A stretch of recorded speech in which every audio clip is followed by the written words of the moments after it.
¿Cómo están? Bienvenidas, bienvenidos a una nueva entrevista aquí en tusnoticias.cl. Estamos recabando antecedentes de lo que está pasando, la contingencia nacional, pero también abordando temas de actualidad. Es la idea y le agradecemos a todos ustedes que se suman a estas entrevistas que estamos realizando y también a quienes nos escriben, nos mandan WhatsApp, informaciones de denuncias, pero también están preocupados de lo que está pasando. Eh, Vamos a ir de inmediato a una entrevista de actualidad que tenemos muy interesante, sin duda. Estamos, bueno, y le agradecemos, por cierto, que se haya comunicado con tusnoticias.cl y que haya aceptado nuestra invitación a conversar respecto de lo que está pasando en salud, esta crisis sanitaria que estamos viviendo en el país. Y le damos la bienvenida a Luis Castillo. Él es ex subsecretario de redes asistenciales y actualmente es el decano de la Facultad de Salud de la Universidad Autónoma de Chile. Gracias, Luis, por recibirnos. ¿Cómo estás? Muy bien, mucho gusto, Montserrat, de poder conversar y discutir algunos elementos de manejo de salud hoy día. Sí, entremos en materia de inmediato. Hoy día la noticia del día fue la renuncia del subsecretario de redes asistenciales, Fernando Araoz. Bueno, ¿qué le parece esta renuncia?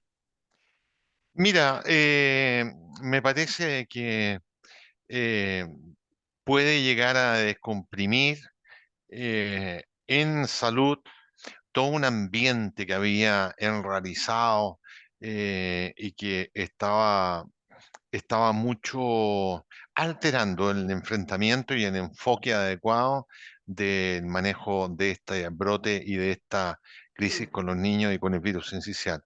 Yo creo que ahora la ministra se va a tener que dedicar 100% con el nuevo subsecretario a tratar de reorganizar y poner a disposición lo más rápidamente posible el ordenamiento de la red público-privada y la integración de la atención primaria, pero también preocuparse desde ya en preparar la red para futuros, entre comillas, casos de influenza que se pueden dar dentro de las próximas semanas y que también puede ser un número no menor, que la red tiene que estar absolutamente preparada.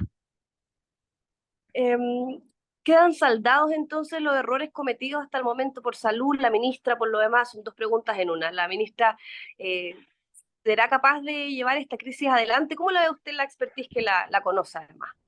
No, la ministra tiene mucho expertise técnico, pero han nominado al doctor Salgado, que ya tiene experiencia en la subsecretaría. Es un hombre que ya tiene training y tiene un background bien fuerte, de manera que le puede dar mucho más reliciencia, mucho más fortaleza a la red público y privada, y con los coordinadores que han ido nombrando, yo creo que la organización y reorganización de algunos aspectos del manejo de esta campaña de invierno debiera mejorar. Todo lo que Mm. significa comunicación de riesgo, que ya lo están instalando a través de la información que dan a la ciudadanía, la incorporación del coordinador de camas, tanto del sector público y privado, que está trabajando con la dirección o con la unidad de gestión centralizada de camas, la instalación actual de un coordinador de adultos. Lo único que creo que vale la pena y que teóricamente el nuevo, la nueva autoridad lo va a tener que hacer, es la integración de la atención primaria. De manera de que la red de urgencia, SAPU, Servicio de Alta Resolutividad, Urgencia, y la red de urgencia de de ambulancia de alta complejidad, esté absolutamente coordinada. Eso en el pasado también faltó. Y bueno, usted llevó la gestión de camas en pandemia, justamente lo que se ha criticado en estos últimos días, particularmente con el fallecimiento de un lactante en la comuna de San Antonio. Eh, bueno, con esa gran expertise que se tuvo en la pandemia, ese conocimiento adquirido en definitiva, ¿qué es lo que está faltando? Y si nos pudiera explicar la situación real, porque nosotros las personas convencionales, en definitiva, no sabemos cómo funciona esto de la gestión de camas. ¿Cómo funciona primero entonces y qué es lo que estaría pasando según su diagnóstico? Ok, en Chile hoy día circula dos virus, fundamentalmente los niños menores de un año, 6 meses, mayoritariamente virus sincicial, que produce neumonía grave, especialmente en los niños más pequeños, porque no han tenido memoria inmunológica debido a que han estado fuertemente aislados en sus domicilios sin contacto entre ellos, de manera que no han tenido un contacto con el virus, no tienen la formación de anticuerpos. En adultos circula otro virus que es la influenza A, pero menos que el virus sincicial.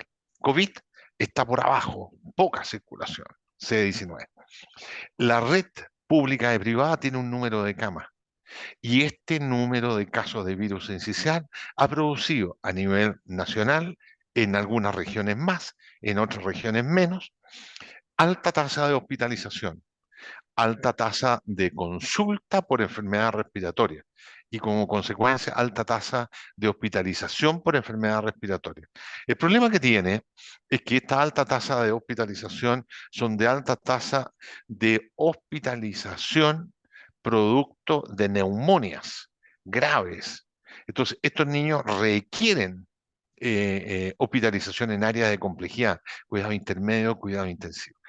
La ocupación de estas camas en Chile, que eran un total público-privado de aproximadamente 800, se han ido copando en algunas regiones. Ejemplo, Magallanes tenía un 100% reportado, la metropolitana tenía reportada cerca de un 94-95. Cuando hablamos de 94-95, estamos hablando de unidades llenas, para fines prácticos, que entran y salen. Entonces, ¿qué es lo que ha pasado? Eh, Estas unidades o estas áreas se han tenido que ir creciendo, aumentando, y se aumenta a costa de camas de menor complejidad que se transforman en camas de mayor complejidad. Se transforman en intermedio en intensivo y camas de agudo en intermedio a nivel público y también se pide que haya a nivel privado porque estamos en una alerta sanitaria y el ministerio tiene la herramienta en su mano para exigir a través de decretos fundados un incremento del número de casos y de camas de ciertas características, cierta complejidad. Entonces, hoy día está el sistema privado y público de camas críticas pediátricas al tope. Y siguen habiendo casos. Y el sistema pediátrico ha tenido que ir aumentando el número de camas. Ya de 850 pasamos a 1000, 1200. Y probablemente vamos a tener que pasar a 1300, 1400 y capaz que tengamos que llegar a las 1450 camas de cuidados intermedios e intensivos o camas de complejidad, hasta que este brote empiece a reducirse en 2, 3 semanas más, o sea, todo junio va a ser muy fuerte. Entonces, eso es lo que está pasando en Chile. Hay un brote que afecta a los niños, que está produciendo enfermedades pulmonares graves, que ha puesto en estrés la red pediátrica, que el número de camas que había no ha sido suficiente, ha habido que crecer. Y ese crecimiento todavía está en forma activa. Y mi vaticinio, mi ojo, mi olfato dice que vamos a necesitar unas 200 camas más, 200 o 250 camas más. ¿Qué ¿Y se eso puede cómo se hacer? consigue? ¿De dónde se obtienen, digamos? Eso se consigue reconvirtiendo áreas en los hospitales pediátricos. Los hospitales pediátricos tienen tres áreas: área de complejidad mayor, área de complejidad, de complejidad media, que son los servicios de U, y la área básica. Cuando uno convierte intermedio en intensivo, pasa una cama y atiende niños que tienen capacidad, que tienen problemas ventilatorios, es decir, aquellos niños o niñas que es necesario conectar a un respirador. Las áreas intermedio las creando y reconvirtiendo camas de agudo. Las camas de agudo le pongo más tecnología y las transformo en camas de intermedio. La limitante que hay aquí, especialmente en los niños más complejos, son las cunas o los niños más pequeños porque requieren personal más especializado. Requieren enfermería más especializada, requieren un médico más especializado, intensivista pediátrico o un neonatólogo.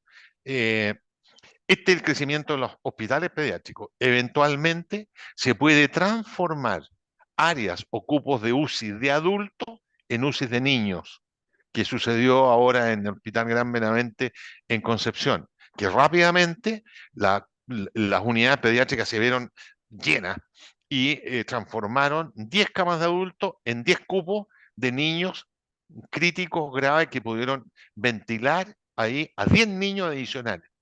Muy buena medida por lo demás. Eso a grandes Y esto, rasgos. mm, sí, y esta decisión se toma de cada hospital, el Servicio de Salud, de la Subsecretaría de Redes, es la ministra. ¿Quién toma este tipo de decisiones? Esto forma parte de un plan estratégico, debiera formar parte de un comité de crisis que debiera ir recabando la información teórica a través de la recepción de la disponibilidad de cama y una información práctica, terrenal, digo yo, de algún Mm. coordinador que está yendo a las unidades para ver de qué magnitud y qué son los casos que tienen hospitalizados en la UCI o en intermedio propiamente tal. Esto, y es el Ministerio de Salud a través de este coordinador quien ordena bajo la alerta sanitaria crecer en A o en B. Digo yo, en A, número 20 camas más en pediatría o cerrar algunos servicios para abrir otros de mayor complejidad. Esa es una campaña de invierno en una crisis de un brote virológico, un brote viral que tiene que ser manejado de esta manera y tiene que responder todo a eso. Y este coordinador tiene que recibir información epidemiológica, qué es lo que está pasando, tiene que recibir información y aunar todo lo que significa el transporte, decir, oye, hay que transportar en niños más complejos, tiene que ir una ambulancia especial y tiene que tener dispuestos aviones para poder trasladar, o sea, tiene que tener herramientas de manera que vayan tomando información, pero súper al día.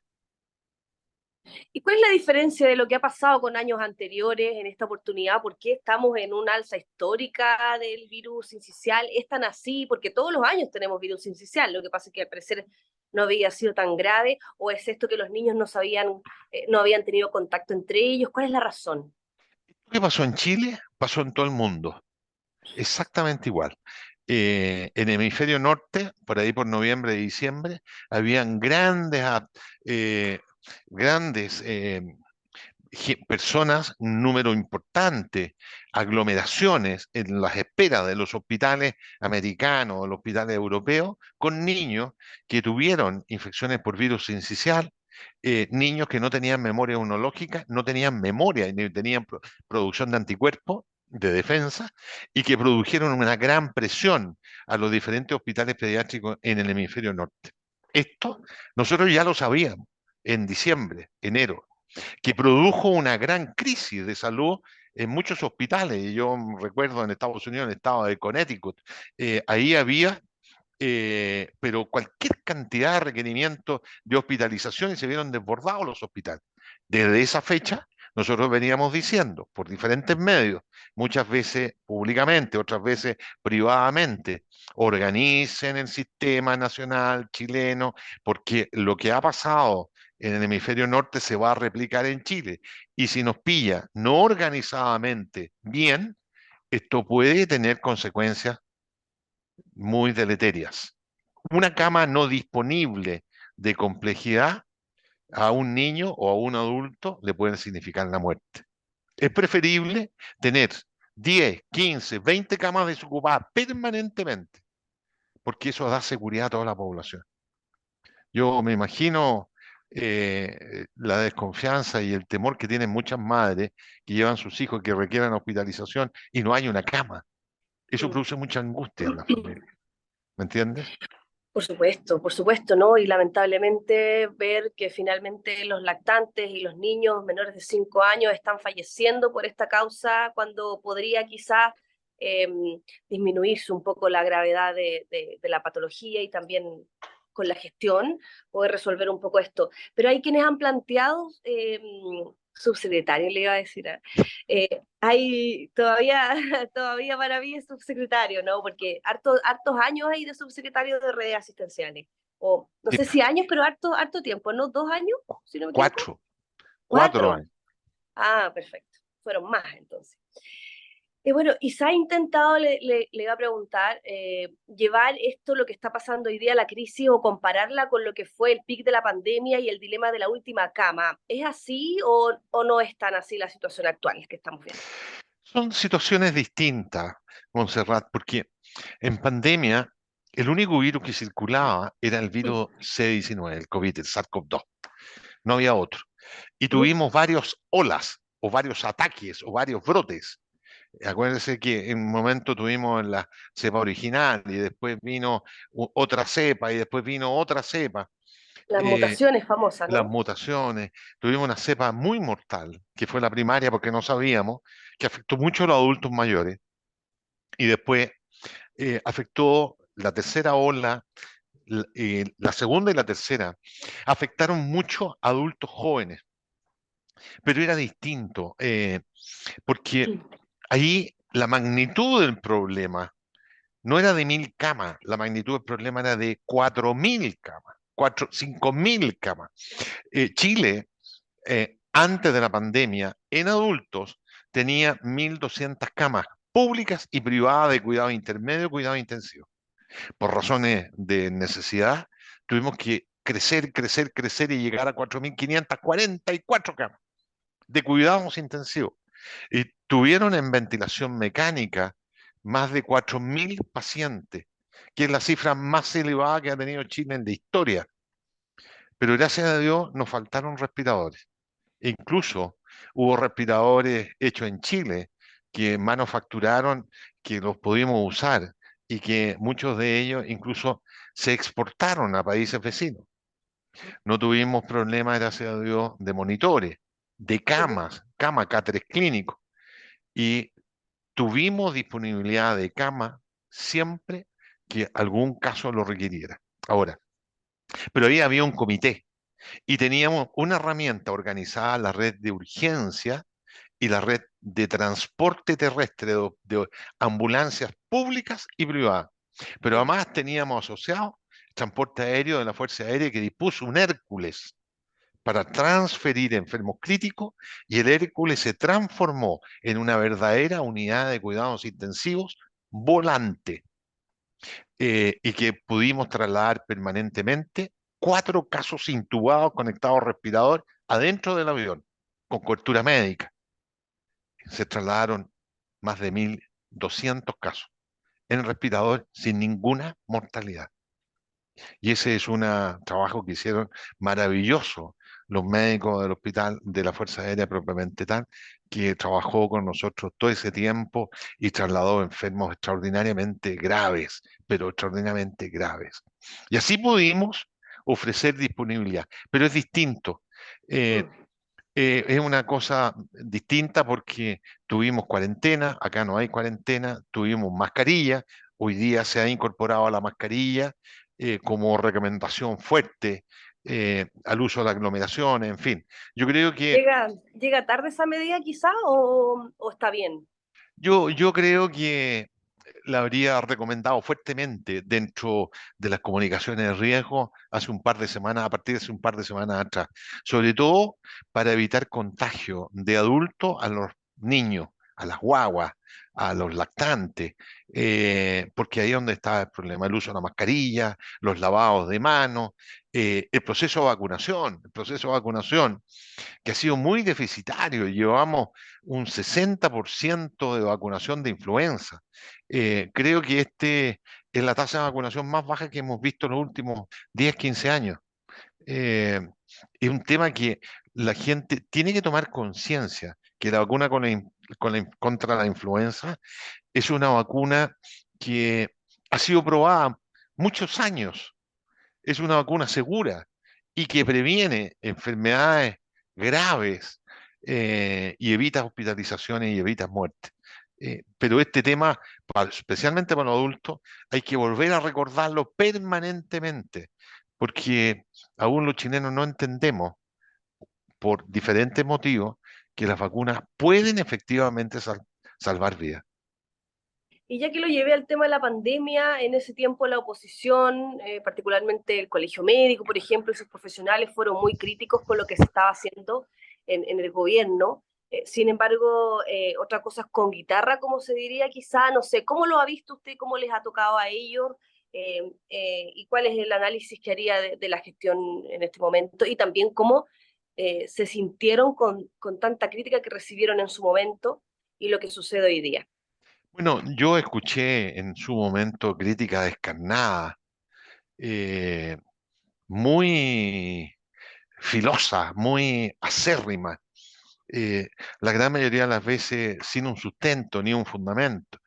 Eh, yo creo que injusta por lo demás, porque había toda una organización, miles y miles que estaban trabajando, eh, pero llegó un momento dado en que esto se transformó casi estas críticas, casi en un problema de salud pública, porque públicamente se presionaba para tomar tal o cual conducta sanitaria y epidemiológica que mirado retrospectivamente aquí en Chile y en todas partes del mundo ha sido y fue un fracaso. Haber tomado habría sido un fracaso tomar esa postura. Pero uno sabe también que cuando tiene responsabilidad de manejo, también está sujeto a estas críticas. Eh, pero en manejo de una pandemia, de un comité de crisis, debiesen ser críticas constructivas, de manera que permitan arreglar algo que efectivamente está defectuoso con el bien superior que es la salud y la vida de las personas. Ahora, nosotros hemos intentado colaborar y hemos puesto a disposición toda nuestra colaboración, porque entendemos, y siempre lo hemos entendido así, de que la salud de las personas no tiene color alguno, de ningún tipo de color, no tiene discriminación política, religiosa, etcétera, etcétera. La salud está ante toda, ante, ante ¿Y, nada y ante todo, y lo han llamado de cualquier MinSal fundamento. ahora? No, ahora no. He tenido intercambio WhatsApp con la ministra, le hicimos proposiciones varias. La Ya, ministra la ha acogido algunas de ellas, la está tratando de organizar. Yo creo que el nuevo subsecretario, si necesita un consejo y nos pide, encantado, no, no hay mayor problema. perfecto. Y ya para terminar, agradeciendo este tiempo con nosotros, con tus noticias, Luis Castillo es decano de la Facultad de Salud de la Universidad Autónoma de Chile. ¿Debieran adelantarse las vacaciones en los colegios? Mira, es un tema bien que es necesario analizarlo en profundidad. Yo creo que ya en relación a las jardines infantiles es altamente probable que los niños a los jardines infantiles ya prácticamente no están yendo. De hecho, la recomendación ha sido no llevarlos si es que hay circulación viral en el mismo jardín infantil. En relación a las mascarillas, creo que hoy día se ha pedido que las mascarillas se empiecen a usar obligadamente en los colegios a partir de los 5 años. En relación a las vacaciones, yo creo que hay que hacer todo lo posible por dejar los niños en el colegio. Sin embargo, si la circulación viral regional, por esto no hay que hacer una cosa muy transversal y homogénea, sino que hay que diferenciar por regiones, porque hay regiones donde la ocupación de las camas y el crecimiento ha sido muy lento. Allí yo creo que hay que tomar decisiones de cortar la circulación viral, porque el riesgo de no contar con camas, que está saturado el sistema, puede ser mucho mayor que el cortar o adelantar las vacaciones. Esas decisiones son las que le hemos pedido, se le ha pedido a la ministra, analizar. Y sé que algunos ministros han estado allá, han conversado exactamente lo mismo, que se vería con buenos ojos en algunas regiones donde no hay esta capacidad de crecimiento, adelantar las vacaciones para cortar rápidamente la circulación viral. Muchísimas gracias, Luis Castillo, por este tiempo con nosotros. Y bueno, muchísima información valiosa nos ha entregado esta tarde, así que bueno, estamos ahí atentos a lo que siga ocurriendo y en contacto siempre. Gracias, gracias por este tiempo. Gusto saludarla, Montserrat. Igual, chao, chao. Chao. Bueno, y nosotros siempre en temas contingentes, ya lo saben, ustedes nos pueden escribir al WhatsApp, va a estar ahí saliendo en nuestra pantalla para que se puedan comunicar con nosotros, nos propongan también entrevistas si es que tienen algún tema que les parece que estemos conversando. Gracias por el tiempo. Chao, chao.